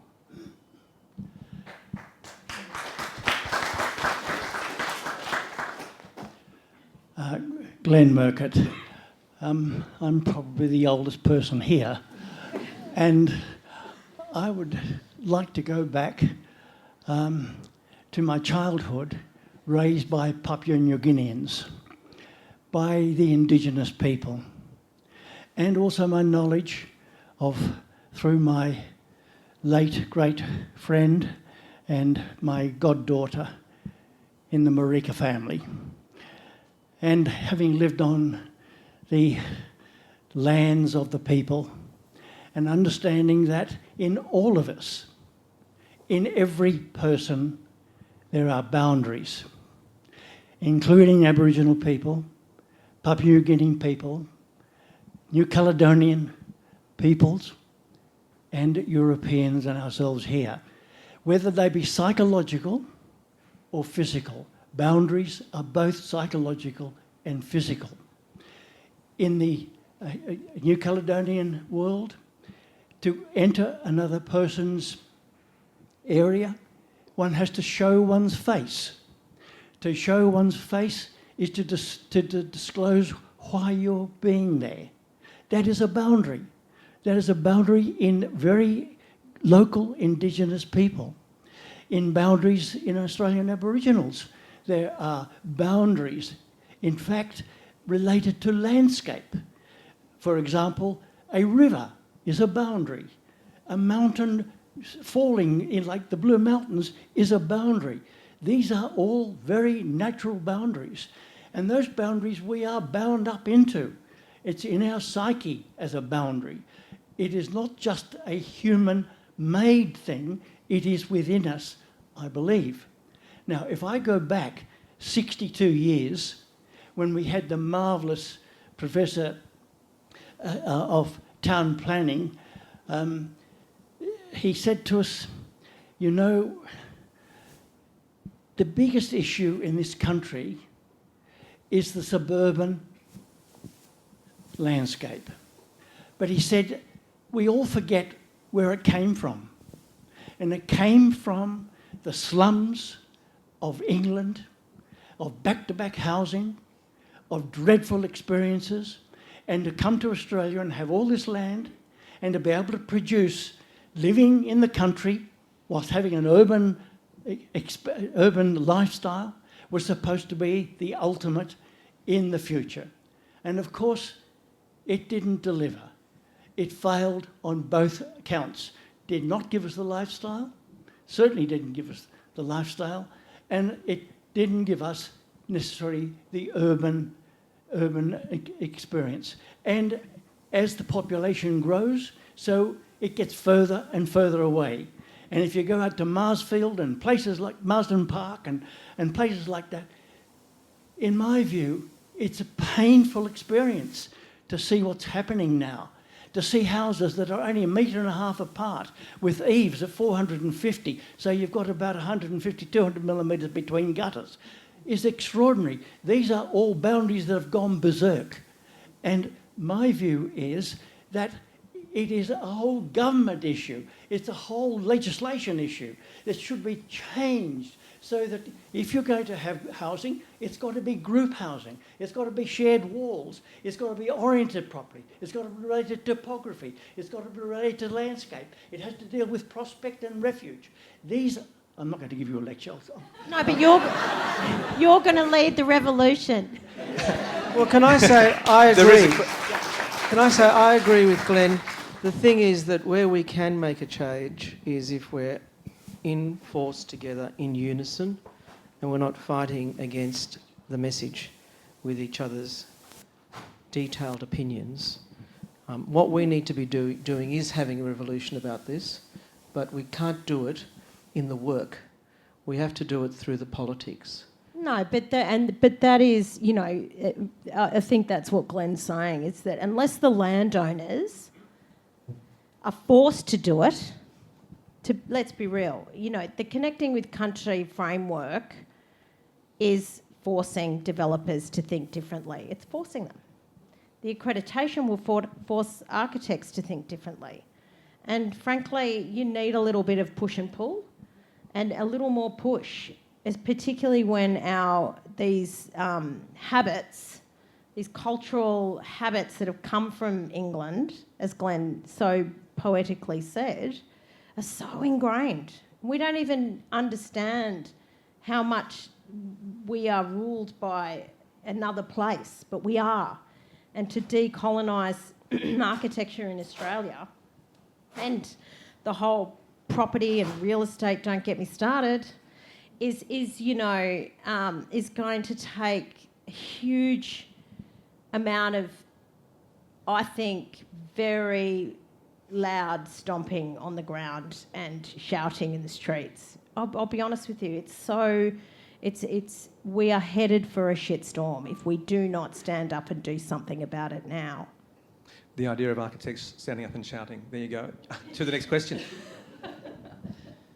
Excellent, because I was going to offer a provocation, so that was a good segue. Hello, I'm Helena. I'm an architect. I'm sorry. I think for my generation, what I'm really interested in is, I think when I proudly state that I'm an architect publicly outside of other architects, it's like, it's to the access consultant, I need a quote for that ridiculous performance solution I've got to come up with for a CC for some client, or my 5-year-old daughter. But I think that what we face as a generation of architects, and with great respect, Angelo, I agree with you that maybe these issues of fencing and boundaries are not necessarily something we can fix, but I certainly think as a profession with the brains we have, we should try. And so I suppose my constant question as a professional throughout my degree to today, 20 years so far, is have we got a PR problem within our own profession that takes us out of the equation when it comes to fixing these very big problems? Those horrendous Clarendon homes that populate the majority of our suburbs, why are we not the ones being asked to do that? And have we done that ourselves? And I know the both of you have sort of touched on that, which I'm really grateful you did, but I want to throw that out because I think the elephant in the room is, are we too elite for the problem? That is a great question, and there's so much in that. I do think we've isolated ourselves from the problem. And can I throw to somebody else while I just think about that for a minute? Richard's going to pick up. Yeah, I can respond to that. So I think we have to be careful about, kind of pushing this to extremes. The cultural dimension. Started it. Yeah, true. You should think about. Just be so careful. The history of architecture is actually designing extraordinary outcomes for vested wealthy interest. Right? And so it's tricky. Hence I use the reference to Faust. I know when I was chatting to Hannah about this, we were talking about how do you deal with the devil, right? Because we don't have any power, right? And we can say, we haven't got any power, the problem's elsewhere. Right? But all we have is influence. And sometimes, if I look, for example, I use the example of the Farnsworth House, incredibly privileged, incredibly expensive, took years to build, right? Just basically 2 things. It's an extraordinary cultural work, right? Which says something deeply poetic about our relationship to the natural landscape and our sense of alienation, and also an extraordinary statement of the authentic dilemma of being, you know, a contemporary kind of alienated modernist. That's what Mies van der Rohe did. He didn't say, shit, you know, this isn't right. I think we better divide this into social housing, right? So it's hard for us, right? We don't get to choose, or we can only influence a little bit. We have to say something. I mean, it's a bit like, you know, we can say, oh, this isn't our problem, right? It's a legislative problem. You know, all you have to do is change land titling slightly. You would create a revolution. You would transform suburbs if you allowed it to change. That simple due occupancy thing, which is ultimately a complete failure, could have changed everything. Okay, but Mies didn't have a PR problem. But And can I say architects also... maybe do today, and I think that's the question. What I'm saying is that I don't think you that's can't, right. You can't give up responsibility. I'm saying you have to grab what you have and say something about this issue, even if it's just poetic. Angelo. Everything rests on whiskers of fate. And one of the things that I try and do is look and observe as to what is in fact an opportunity to make change versus what cannot make change. And it may sound to you that I have no interest in the position of changing the world, which is not true. I just know that the circumstances which I find myself have their limitations, and I push as much as I can toward change. And those of you that know my political interest, you would know that I'm constantly lobbying governments as an individual for better things and better outcomes. When we look at what we can do as a profession, we've done a lot. And we forget SEP 65 and the advocacy of Graham Yarn sitting in the front, and how powerful that tool is in the advocacy of our profession. And what we need to do is more than that. What we need to do is produce great works within that that aren't just about the amenity of individuals in units, but actually have something to do with the largesse of development in the street. And I think that's the next move we've got to make. My observation is that we can do that with a spectrum of people that are, even in this room, affording some ear to the topics of interest. I think the Indigenous question is incredibly important, but we've just got to not want to change the world overnight and give something to the next generation as insights. We have a legacy to leave for them too. And we need to be able to not say things like, we're going to have to change all the suburb, and what are we going to do about it? Are we going to go down and bulldoze all the houses? Or are we going to actually say, we're going to create a development which is sustainable for social housing in this way that is exactly the same as the market housing next to it, and we're going to do it in a building which is incredibly capable of housing more people per square metre in 10 stories and 15 stories in a viable way, and we're going to have to do that in the constructs of affording the development, interest rates, getting the construction, understanding how the construction work, dealing with builders, dealing with authorities, and get it all right. And it's hard, but that's the job. And I don't see that being considered by too many people, so I'm sitting back interested in that and trying my best, and I want more people to admit that it's hard, and I want more people to try harder. Hannah. My most burning question is, if fate has whiskers, is it a cat or a dude? This is not about sex, Hannah. Sorry, I've got to say. Sorry. You can make it about sex, but it's not about sex. I wasn't saying anything rude about like whiskers. It's okay, we can move on. No more jokes. I think there's probably a big change, and here's a next challenge for the agitators is there a SEP 65 to change the housing code?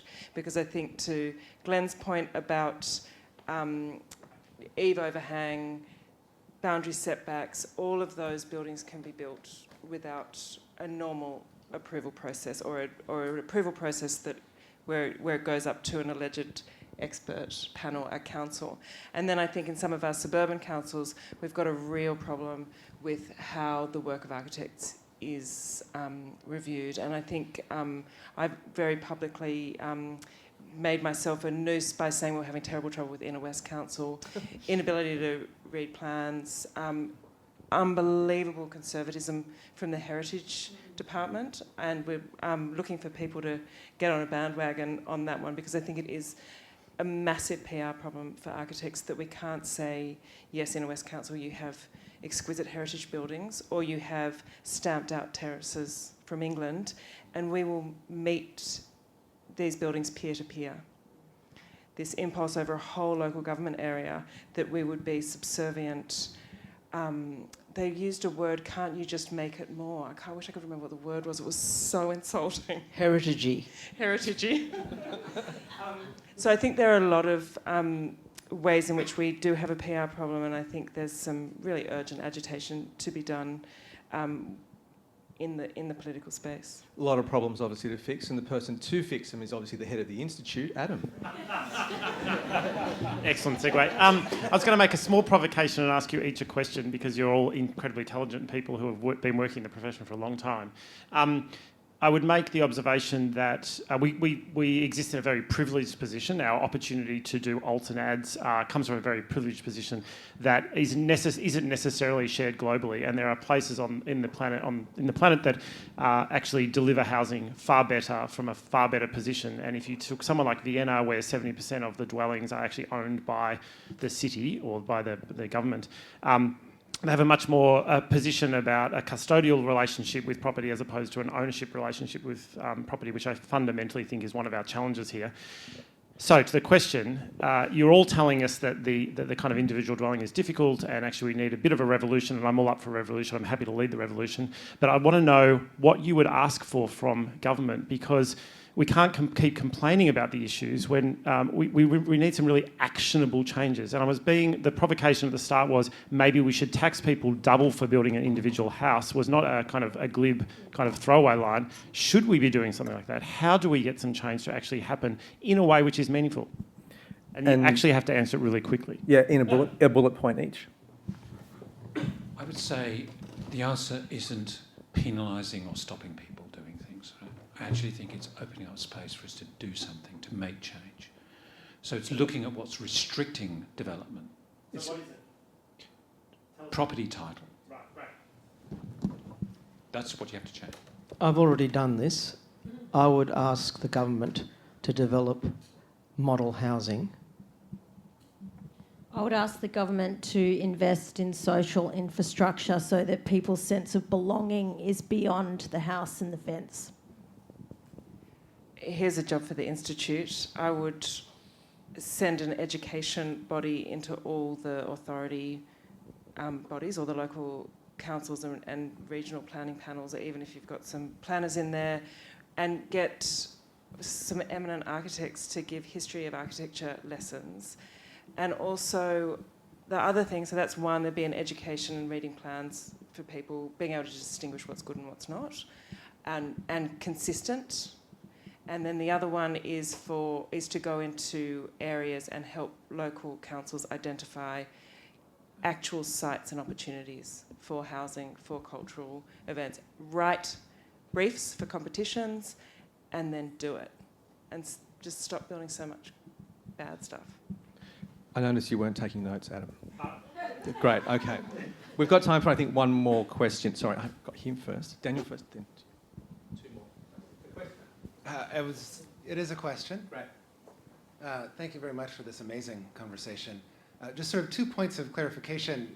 I mean, I guess I'm stuck on the kind of question of property and divisions and fences, of course, and thinking of another significant example from more or less the same period of the Farnsworth House. First to note that one of the challenges of the Farnsworth House was its flooding, right? And that entire plain that you sort of populated with, 400 villas, right? Half of which would be more or less underwater, right? So there's that kind of sense of recognizing that this was an experiment, right? An experiment which maybe didn't really work so well in a sense, and insofar as it sort of led to a different kind of habitation, a sort of set of protective barriers, not quite fences, more sandbags. And then I also think of Frank Lloyd Wright's kind of intervention, again, more or less the same time, in what is now called Pleasantville, New York. At the time, what did he call it? It was Usonia, right? In which he proposed circular lots, right? Which these kind of diamond-shaped intermittent spaces that could be occupied by others, right? So my question comes, in a sense, to that. And when you did your sort of diagram of redistributing the villa into separate units, what about collectivization, right? And how do we kind of imagine not only the kind of atomization and the sort of capacity for maybe more units within one space, but for a kind of different sort of approach to property that involves, all sorts of legitimate legislation and planning questions around collectivization and collective ownership. But how do we, this is the kind of space of experimentation to imagine these different models and how this kind of fence and villa provocation might play into that. So I hope this opens to all of you. Quick answer is absolutely. I think it's exactly where we can make the most decisive change. It's through those much more hybrid, complex forms of property sharing and property ownership. That is where you will make a change. That's how all those London Victorian terraces, they had single ownership, now they don't. You can make an immediate change by doing that, and you could make that immediate change in a suburban environment by doing that. Does anyone else want to pick that up? When I say immediate, the change it rolls out over a long period of time. I suppose what I would say in retort to that is that what does that leave behind? Part of the problem is how to house all this population. And one of the issues we have as architects is that our environment matters to our sense of self-worth and our psychology. And I don't think I'm all there with a concept that simply doubles the amount of people in the current suburbs. I'm much more radical than that. I think we should eliminate some of the suburbs, particularly the ones close to the city, and facilitate incredibly good structure plans that are able to understand the landscape, understand the river systems, and understand the need for people to transit between their home in less than a quarter of an hour on train. Co-design with country, and legislate for that, really. But also look at when you look at the socio-spatial arrangements of Aboriginal camps and communities and the way that how they were done, there's a formality to that actually is responsive to climate, but also responsive to building better communities. And I think there's a lot to learn from them. I think it's coming. I think the frustration of a generation locked out of home ownership will change it, and it's the architects who'll test the model and who'll test the legislation and make it happen. This is coming. Watch this space. Actually, I was going to go one last question. Burke had his hand up first. I'll come to you, Carol. Two more questions. Okay, thank you very much. Comment. Yeah. Yeah. Two comments, and I'll be quick because it's difficult to be quick. You should have cut these things a little bit. Anyway, the comment is this, that I take a fence metaphorically for line. And thanks to Glenn, we learned that from landscape, to draw lines. But as soon as you draw lines, you also make enclosures and create boundaries. And when you create boundaries dialectically, you make opening. That's about architecture.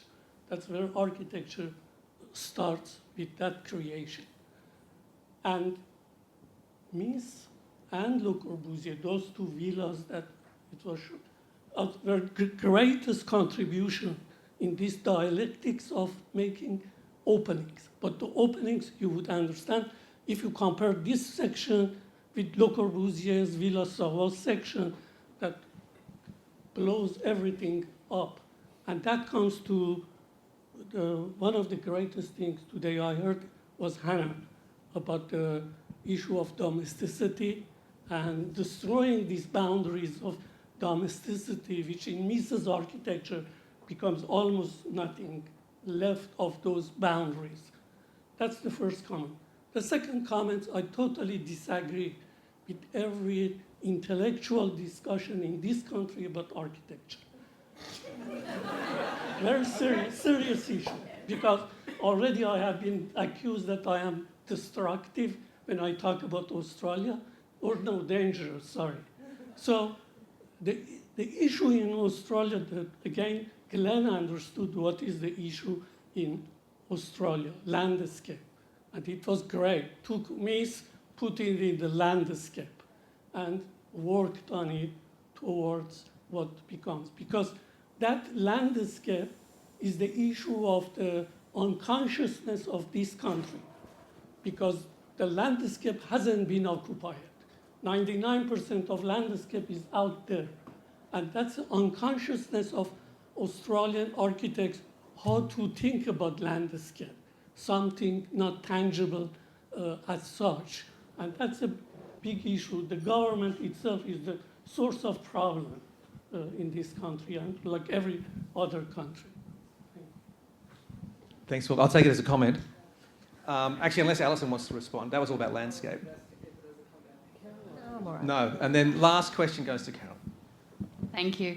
I think this idea that architects can't do much is really wrong. And along with Amanda Sturgeon and Dominic Hess, and I have been engaged by the Institute of Architects, funded by the Department of Climate Change, Energy, Environment and Water, to do some work on embodied carbon to help architects get engaged, because they are seeing that we're not. That we are missing in action, that we're just going, oh, that's the engineers or the environmental consultants. And the biggest changes that can happen in reducing embodied carbon is by building smarter, building smaller, reusing existing. And, you know, Buckminster Fuller said, you know, you can't change the existing by fighting reality, you make a better model. And I'm just wondering, when architects are going to, like, how can we, as a profession, step up in this, recognise our agency? And today I was at a MECLA meeting, anyway, and people from Lend-Lease and from WSPC and New South Wales Government are going, where are the architects? You've got so much to do here. Because we are persuaders, we are creators of a better model. And I'd just love to know what we need to do. How can we help? I mean, we're doing some stuff now, but what do we need to really step up and be the Buckminster Fuller of the 21st century and create the better model? Because guess what? You know, the ice sheets aren't forming in the Antarctic. I mean, we're all going to be fucking dead if we don't do something.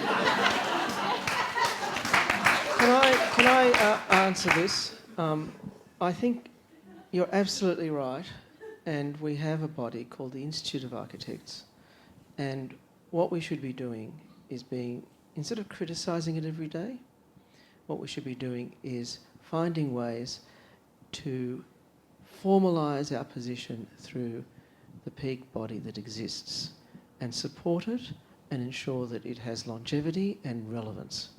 And what we want to do is not constantly bag the profession all the time, complain about everybody. What we want to do is get in there, put yourself up if you're interested for nomination, and make the change instead of complaining on the outskirts. That's what I did, and I think I didn't do as much as I wanted to do in my 2 terms as National Council, but that's what everyone needs to do, because you can't do it alone. And when we talk about the design aspects of what we're doing, we have to do it en masse. We can't be sitting alone working. We can't alone solve the connection that we need to make with the Indigenous people. We have to be one in that. We have to all agree to certain fundamentals, and the Institute is the place, whether you like it or not, that's the only thing we have that is the vehicle through which this can occur. Richard, Alison. I just want to say that I agree with you, Angelo. You know, it's a question of leadership and transformational change. Like, it's not just incremental change. The great thing about designers and architects is the answer is never no. The more constraints you have, the more difficult the problem, the more creative and innovative you get. Summary, Richard. Last word.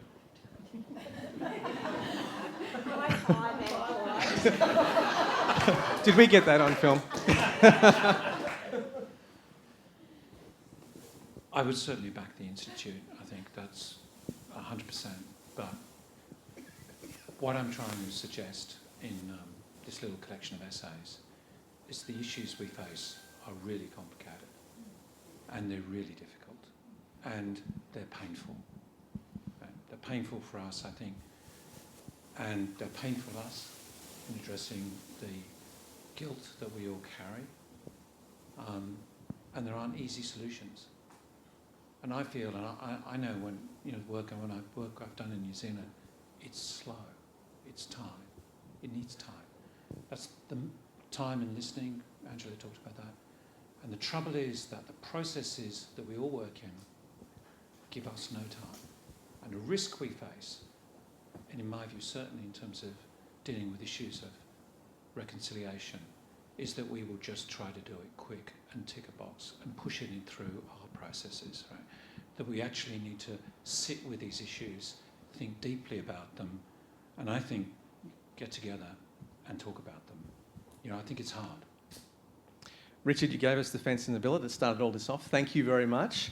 Glenn told us the boundary was within us, so that's what we kind of went to. Then we had Hannah sort of corrupting the villa from within. Your domestic master kitchen moment is going to go down in history. Alison said there are no boundaries. Get rid of them altogether. Let's start over. You said you wanted to see architects shouting. I'm just still a bit traumatised by that idea. Angelo, you agreed with Richard and then you didn't agree with Richard, so you're on the fence. With that,